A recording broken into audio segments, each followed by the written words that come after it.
as we continue to serve the people of Trinidad and Tobago.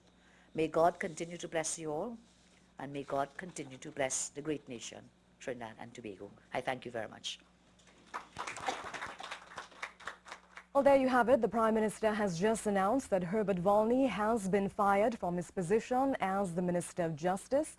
The PM took the decision, having determined that despite Volney's assurances, no adequate consultation was made with the DPP and the Chief Justice on the early proclamation of Section 34 of the Administration of Justice Act. He had been dismissed because of erroneous advice given to the Cabinet of Trinidad and Tobago. The Prime Minister has announced his replacement.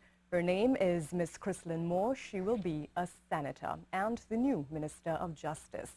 Well, let's take a look back now. Former High Court Judge Herbert Volney in 2010 left a career in the judiciary that spanned 15 years to enter politics. He was appointed this country's first ever Minister of Justice.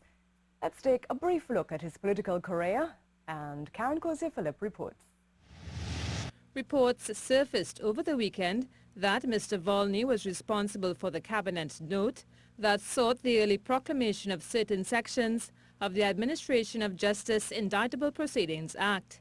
The passage of Section 34 meant that a judge could dismiss a matter if it had languished in the courts for more than 10 years. The section, which has since been repealed, saw UNC financiers Ishwar Galbaransing and Steve Ferguson applied to the country's courts to have their matters dismissed. According to reports, Mr. Volney admitted that he met with Galbaransing some 2 weeks ago at the Grafton Beach Resort in Tobago. 2 years ago, this was Mr. Volney's response on the issue of alleged corruption involving former Prime Minister Patrick Manning and former UDICOT Chairman Calder Hart. But how could you wine and dine with people like Calder Hart, you know, and talk about integrity? Integrity and the PNM are two words that don't go together. It's not the first time Mr. Volney has found himself in hot water. During his maiden speech in the Parliament during the 2010-2011 budget debate, Mr. Volney suggested that Chief Justice Ivor Archie was in a sweetheart deal with former PNM Attorney General John Jeremy to occupy a mansion at Goodwood Park. Prime Minister Kamla Persad-Bissessar distanced herself from Mr. Volney's statements, calling them unfortunate and unnecessary and saying they were simply over-enthusiastic.